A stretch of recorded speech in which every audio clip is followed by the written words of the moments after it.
the Ghetto Free Press, and I'm George Boston Rhymes. And I know some of you that worked for news media outlets here in Georgia, the United States of America, or just maybe Ontario, Canada.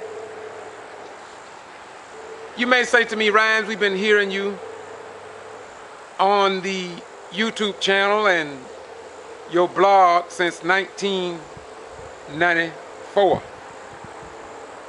And you talk about many issues, but you never provide any facts. You talk about the meeting in Brooks County, and you say you have facts. You talk about the 105 vehicle motorcade from Hayhara to Folsom Bridge, where Mary Turner was lynched. You talk about the speed trap on Clay Road. You talk about Nigger Branch, and you talk about Sidney Johnson that was drugged up and down South Patterson Street, then drugged out to Marvin Campgrounds. You talk about the week of terror when over 500 blacks left South Georgia because of the week of terror in Brooks and Lowndes County in May of 1918. You talk about the Secretary of State not coming to Willacoochee when it was alleged that people were paying people to vote for them. You talk about alleged G.B.R. intimidation in Brooks County in dealing with the investigation of the Brooks County 10+2. Or you talk about no picture on the front page of the Valdosta Daily Times when President Barack Obama won his second terms in the White House. Or you talk about when Nelson Mandela is getting national and international attention, but his picture never appeared on the front page of the Valdosta Daily Times. You hear me talk about the 14-year-old girl that was tackled by a sheriff deputy and accused of striking a teacher.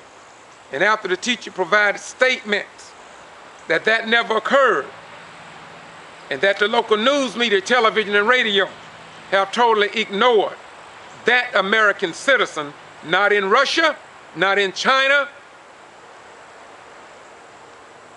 not in Afghanistan, but right here in the state of Georgia, in the United States of America.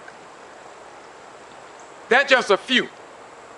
So let me, since I've been talking about this the longest, some of you may ask, Rhymes, you talk about the jail deaths. Put your cards on the table. Briefly, I want to share with you something that has already been published so many times over. Well, did the press report within the last year or the last 2 years that in 1994, April the 1st, inmate Willard McFarland died, black male, 63 years old, in the Lowndes County Jail. 1995, October 29th, inmate Willie Lee Gay, black male, 39 years of age. In 1996, May the 1st, inmate N. Sterling, a white Caucasian, age 69. 1998, September the 2nd, inmate Willie James Williams, black male, age 49 years of age. And you not know that in 97, the Honorable Judge Hugh Lawson ruled from that 1989 court order and consent decree filed by lead plaintiff Dorothea Patterson about the 105 violations in the jail that the Honorable Judge Hugh Lawson identified. But do you not know that nothing was published in terms of whoever complied with that court order? And if that court order had been complied with, there's a great possibility that these other people that have died, many who were American veterans, maybe they would not have died. So we wrote the District Attorney David Miller, Judge Hugh Lawson, the Sarah Clough, the clerk of the court, and other peoples about who followed up on that court order and consent decree. and we got no response. And so we contend among the righteous that it probably was never corrected because of the clique, and those in the slicks don't want it corrected. Briefly, let me get back on track. Willie McFarland, 94. Willie Lee Gay, 95. Ian Sterling, 96. Willie Jane Williams, 1998. Then July 2000, Rosia Sonny Graham, age 48, black. July 20th, Rosemary King,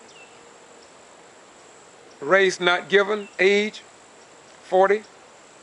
2002, April 7th, inmate Richard William Oakley, white, age 27.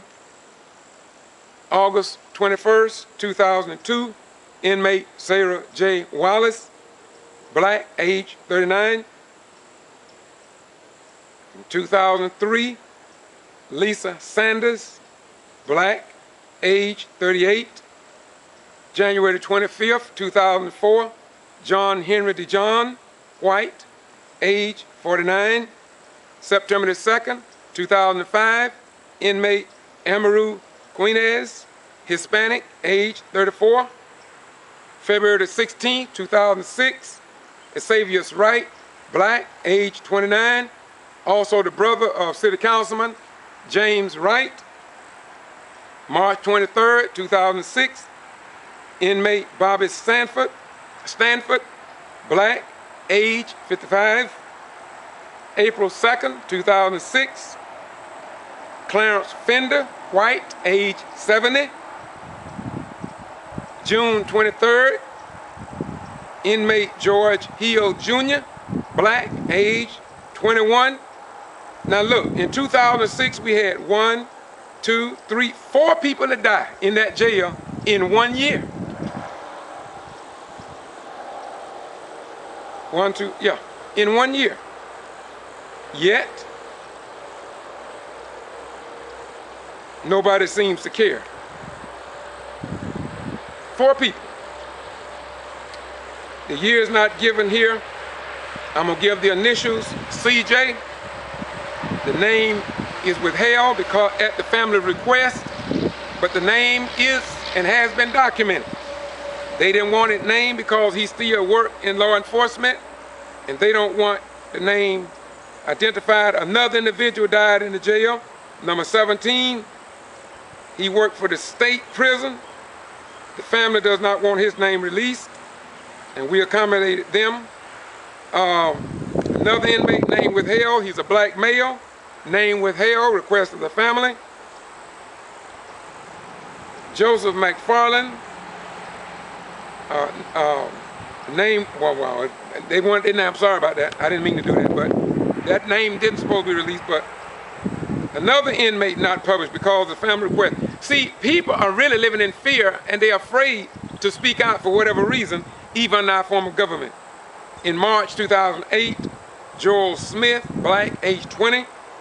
Number 21, May, no date, Michael W. Dixon, black, age 39. February 2009, family request, name withheld. And on May the 5th, 2005, while some of the citizens were arrested from a city council meeting, inmates, while they were in jail, the inmates provided 1, 2, 3, 4, 5, 6 other names of individuals that had died, but their name has not been given. The inmates contend that what they did in order to stop increasing the number of deaths, they would either send those people to the hospital or they would send them home, release them, and there they died. I cannot substantiate for those deaths or verify them rather, but it is what it is. Then on September the 26th, 2009, black male Nathaniel Sloan, age 42, died in the Lowndes County Jail. And I have 3 more, but this is an old sheet that I have posted on my blog years ago. And so I want you to know that what you hear me say on this channel, it is the truth. I don't play games because it's dealing with the lives of our children and coming generations of children. And so I just want to say to you that we had better wake up, or we gonna be back under slavery, not just black folk, but all people. Once again, this is the Ghetto Free Press. I'm George Boston Ryan, doing what I do because you have a right to know. And Jesus said in St. John 8:32, and ye shall know the truth, and that the truth shall set and make you free. Bye-bye, we're gone. Power to the people. Pass it on. Stand up for yourselves, your family, and your neighbors' children down the block. Bye-bye, we're gone.